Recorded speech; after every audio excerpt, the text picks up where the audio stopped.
잠깐만요. 회의실 공기가 얼어붙었습니다. 수십 개의 시선이 동시에 그녀에게 향했습니다. 청소복을 입은 여자가 정확한 발음으로 중국어를 이어나갔습니다. 목소리는 떨렸지만 단 한 문장도 흐트러지지 않았습니다. 오해는 자연스럽고 신속하게 풀렸습니다. 중국 대표는 놀란 듯 고개를 들어 말했습니다. 실력이 대단하군요. 당신은 청소를 담당하고 있습니다. 회의실에 조용한 웅성거림이 퍼졌습니다. 서연이 이런 선택을 하게 된 이유가 무엇인지 궁금하시다면 끝까지 들어주시면 좋겠습니다. 아직 해가 완전히 뜨지 않은 새벽, 병원 복도는 적막한 공기로 가득 차 있었습니다. 형광등 불빛은 차갑게 깜빡였고 밤새 쌓인 피로가 흘러나오는 듯한 느낌마저 들었습니다. 서연은 오랜 시간 서 있던 탓에 굳어버린 두 손을 가볍게 맞잡고 간호사가 건네줄 말을 기다리고 있었습니다. 간호사는 업무에 치인 표정으로 차트를 넘기고는 담담하게 말하였습니다. 중환자실 비용이 이틀째 연체되셨습니다. 오늘 저녁까지 300만 원이 입금되지 않으면 보호자 동의 하에 일반 병실로 옮기셔야 합니다. 말투는 공적인 안내였지만 그 안에 담긴 시간의 압박과 무게는 고스란히 서연의 가슴을 눌렀습니다. 마치 기한이라는 단어가 쇳덩이처럼 내려앉는 기분이었습니다. 그때 조용했던 핸드폰이 울렸습니다.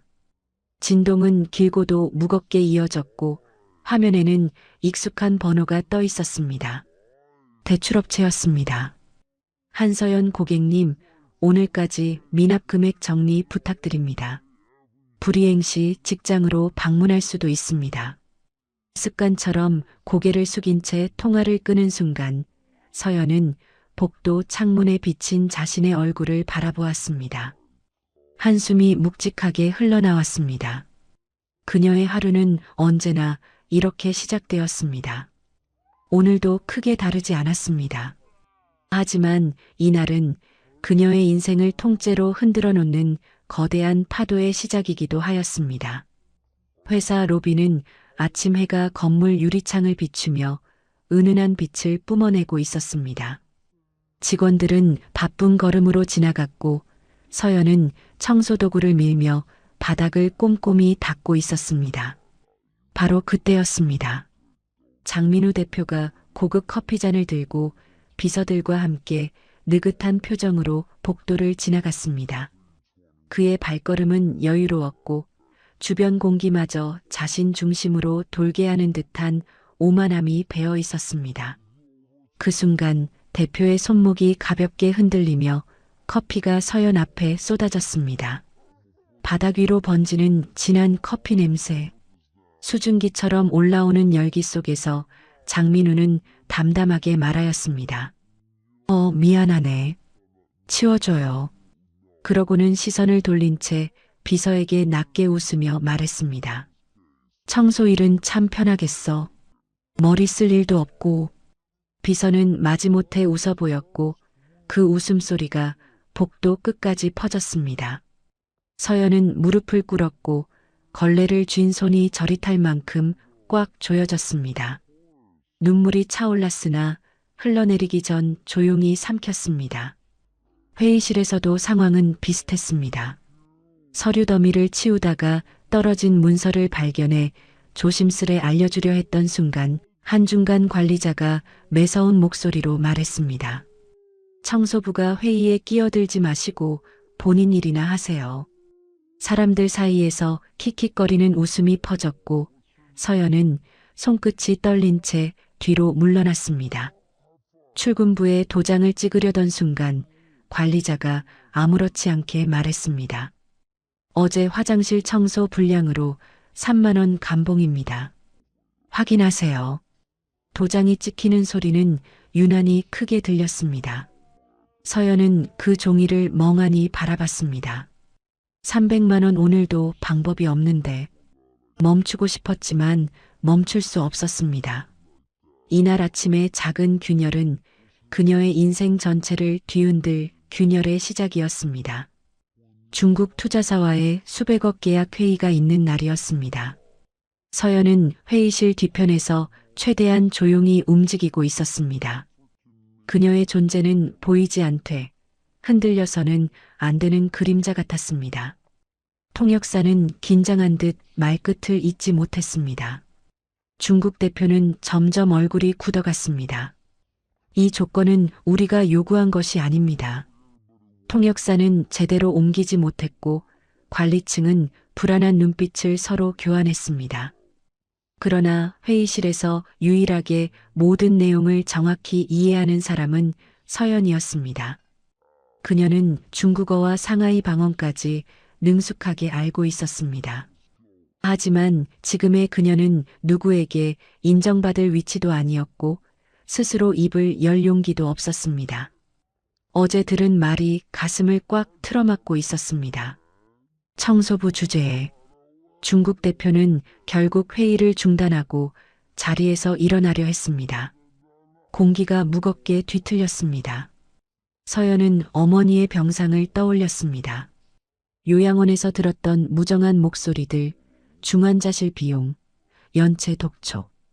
그 모든 것이 마치 쇠사슬처럼 그녀의 목을 조여왔습니다. 그 순간 그녀는 스스로도 예상하지 못한 행동을 하였습니다. 잠깐만요. 회의실 공기가 얼어붙었습니다. 수십 개의 시선이 동시에 그녀에게 향했습니다. 청소복을 입은 여자가 정확한 발음으로 중국어를 이어나갔습니다. 목소리는 떨렸지만 단 한 문장도 흐트러지지 않았습니다. 오해는 자연스럽고 신속하게 풀렸습니다. 중국 대표는 놀란 듯 고개를 들어 말했습니다. 실력이 대단하군요. 당신은 청소를 담당하고 있습니다.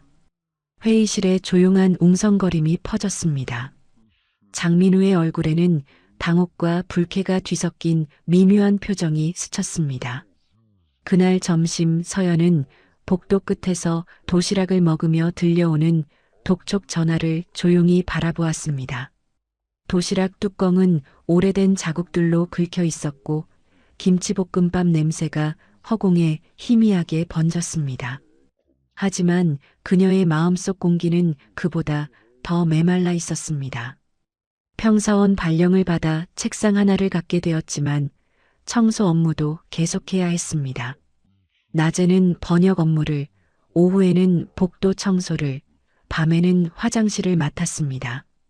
이중 업무는 몸을 지치게 했지만 그녀의 마음을 더 지치게 한 건 숫자의 비밀이었습니다.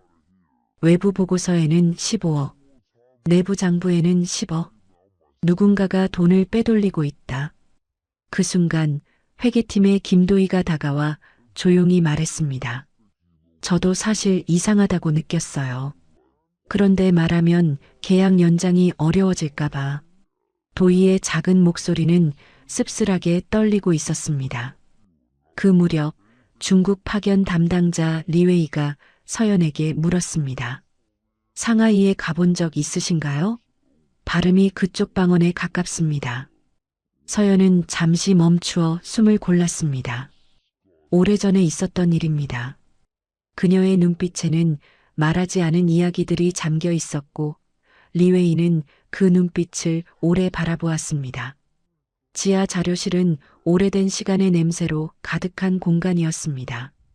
쌓인 상자들 사이에서 서연은 무심하게 먼지를 털어냈지만 속에 있던 문서를 보는 순간 손이 멈췄습니다. 2000년대 초 불법 파견 기록. 도표 속에는 횡령, 착복, 위조된 서류들이 어지럽게 나열되어 있었고 그 중심에는 늘 장민우의 이름이 있었습니다. 그 다음 문서에는 오래전 보았던 이름들이 적혀 있었습니다. 상하이 파견 근로자 명단. 그녀는 문서를 쥔 손을 내려다보며 오래전 상하이의 공기와 사람들을 떠올렸습니다. 뿌연 작업장, 추운 겨울 공기, 그리고 그곳에서 만났던 사람들. 기억은 오래전인데도 여전히 선명하였습니다. 갑자기 CCTV 불빛이 깜빡이며 돌아갔고 도희가 놀라서 서둘러 문서를 정리했습니다. 둘은 급히 자료실을 빠져나왔습니다. 문은 조용히 닫혔지만 그 속에 담긴 비밀은 이미 서연의 심장을 붙잡고 있었습니다. 첫 번째 시련은 회사에서 내려졌습니다. 전 직원이 지켜보는 자리에서 장민우는 냉정하게 말했습니다. 업무 범위를 벗어난 문서 열람으로 확인되었습니다. 청소직으로 복귀하십시오. 웅성거림은 조용한 비웃음처럼 퍼졌습니다. 두 번째 절망은 요양원에서 찾아왔습니다. 어머니의 상태가 급격히 악화되며 선납금 500만 원을 요구받았습니다. 서연의 통장 잔액은 83만 원뿐이었습니다. 요양원 직원은 말했습니다. 돈 없으면 어쩔 수 없죠. 운영해야 하니까요. 그 말은 사무적이었지만 서연의 마음을 찌르는 칼날이 되었습니다. 세 번째 고립은 사람에게서 왔습니다. 유일한 조력자였던 도희는 계약 연장이 두려워 서연을 피했습니다. 그날 밤 서연은 좁은 원룸 바닥에 주저앉았습니다. 전기요금 고지서와 병원비 영수증이 테이블 위에 흩어져 있었습니다. 그녀는 천천히 고개를 숙인 채 아무 소리 없이 울었습니다. 울음조차 힘이 없었습니다. 새벽 2시 회사 건물은 정적 속에 잠들어 있었습니다. 서연은 조용히 대표실 문을 열고 들어갔습니다. 심장은 뛰는 소리가 스스로 들릴 정도로 빠르게 요동쳤습니다. 금고 앞에 선 그녀는 손을 떨며 비밀번호를 입력하였습니다. 1985회사 설립 연도였습니다. 딸깍. 금고가 열렸습니다.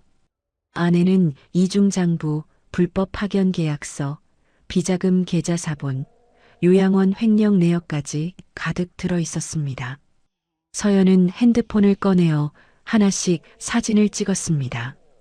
손은 계속 떨렸지만 멈추지 않았습니다. 그때 복도에서 발소리가 들렸습니다. 서연은 숨을 끊어낸 채 벽 뒤로 몸을 숨겼습니다. 경비가 잠시 멈췄다가 다시 걸음을 옮겼습니다. 그제야 서연은 조용히 숨을 내쉬었습니다. 공개 이사회에서 장민우는 늘 하던 대로 유창하게 연설하고 있었습니다. 우리 회사는 투명성과 신뢰를 기반으로. 그 순간 서연이 자리에서 천천히 일어났습니다. 잠시만요. 프로젝터 화면에 금고에서 촬영한 사진들이 하나씩 나타났습니다. 증거들은 섬광처럼 사람들의 눈을 흔들었습니다. 장민우는 얼굴이 붉어지며 소리쳤습니다. 저건 불법으로 취득한 자료입니다. 그러나 리웨이가 조용히 일어섰습니다. 중국 본사의 기록과 일치합니다. 그는 태블릿을 연결하며 말없이 진실을 증명했습니다. 투자사 대표는 단호하게 선언했습니다. 계약을 즉시 중단합니다. 법적 조치를 고려하겠습니다. 그 순간 무너진 것은 회사의 거짓말만이 아니었습니다. 서연의 오랜 침묵도 함께 무너져 내렸습니다. 회의 후 복도는 조용했지만 여전히 뜨거운 여진이 남아 있었습니다.